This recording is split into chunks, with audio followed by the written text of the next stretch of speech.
So that's a fundamental misperception that we still battle almost every day.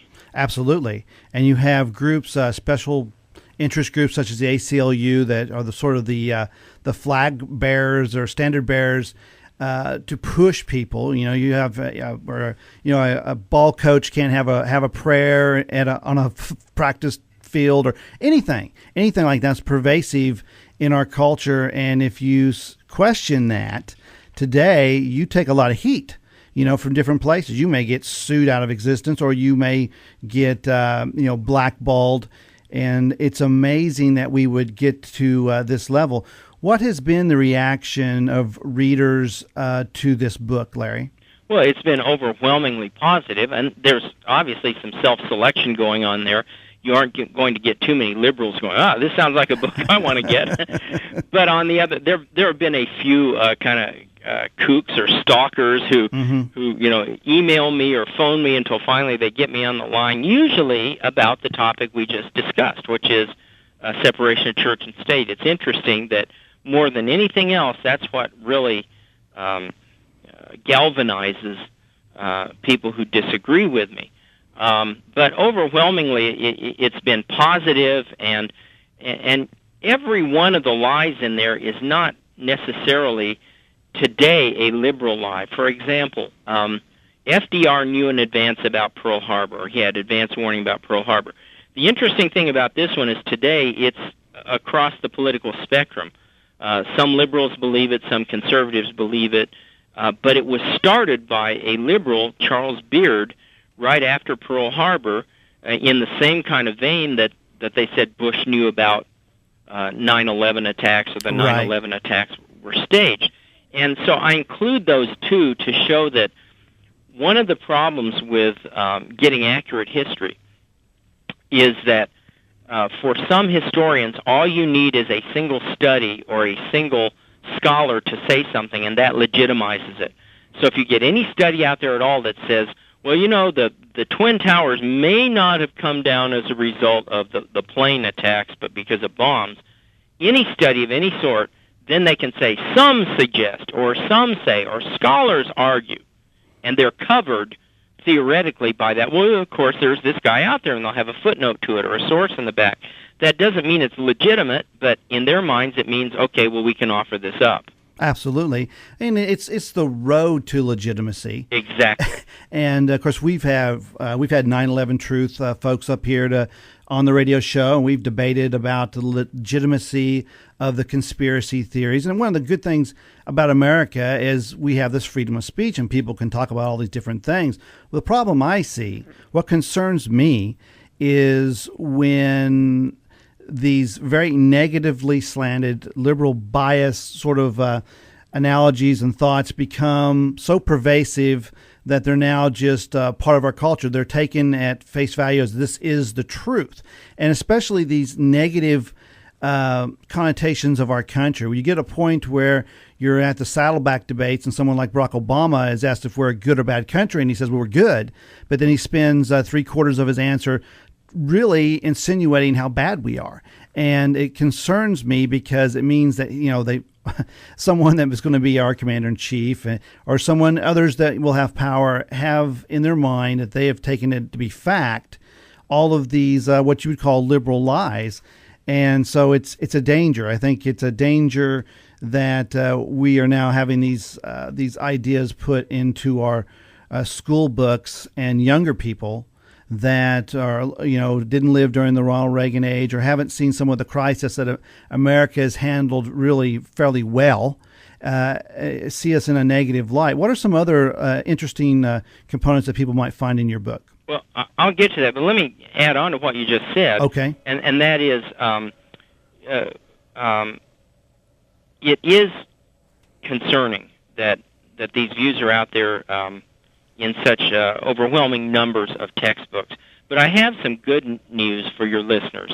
Two pieces of good news. One is these textbooks and their markets and the numbers of them are shrinking by the day. There aren't nearly as many textbook publishers, nearly as many textbooks out there.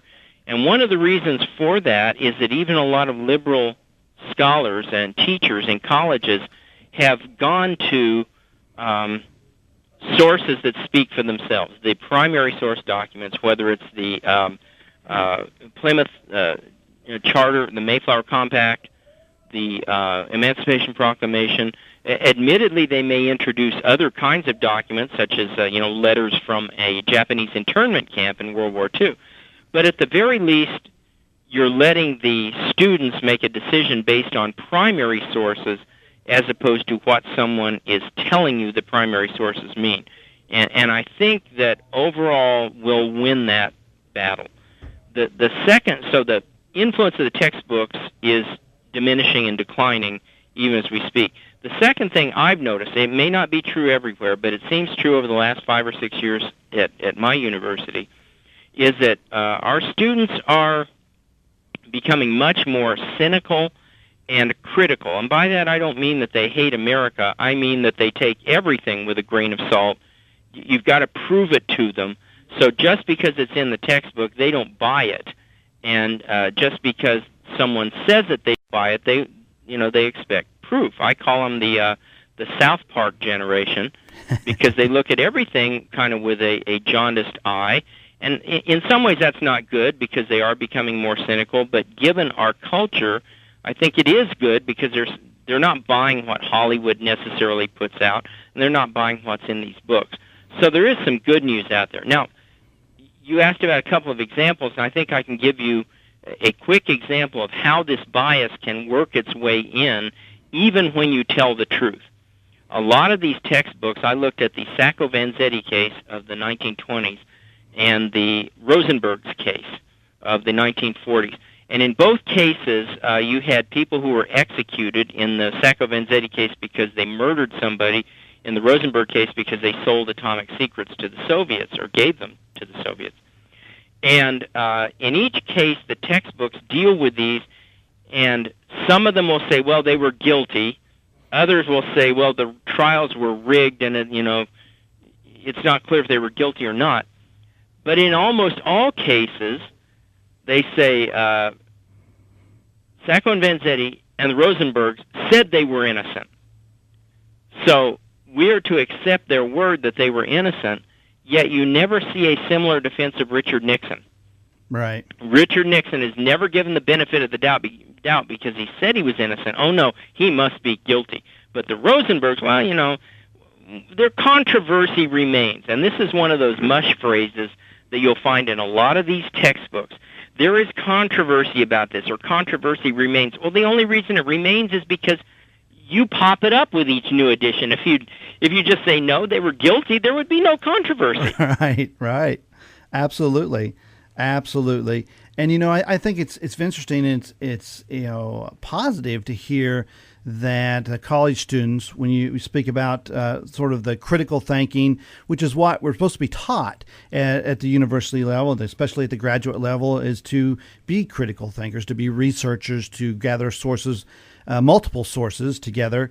And I think that's very positive. I'm always interested when I speak to individuals from academe that challenge traditional values, or let's say they challenge liberal assertions. How is life for you in that arena? Of course, common people, I believe, are going to flock to what you have to say, and they're going to be positive. Just like I was brought to your book, many others will be. What do your cohorts, people in academe, how do they treat someone like yourself that writes books such as these? Well, at my university, I can't speak for everywhere. Right. Some are oppressive, but the University of Dayton, to use the old Saturday Night Live line, been very, very good to me. I've had excellent support from the administration in terms of funding for research, time off if I've needed. I've got regular sabbaticals. Some of my colleagues look at me a little askance, but in general, most of them tend to be supportive, and even if they don't agree with what I write, it's a way to go and way to get UD's name out there. Right. So I have to say that I haven't experienced a great deal of persecution. I've never had one of my posters or book covers or anything ripped off my door. I've never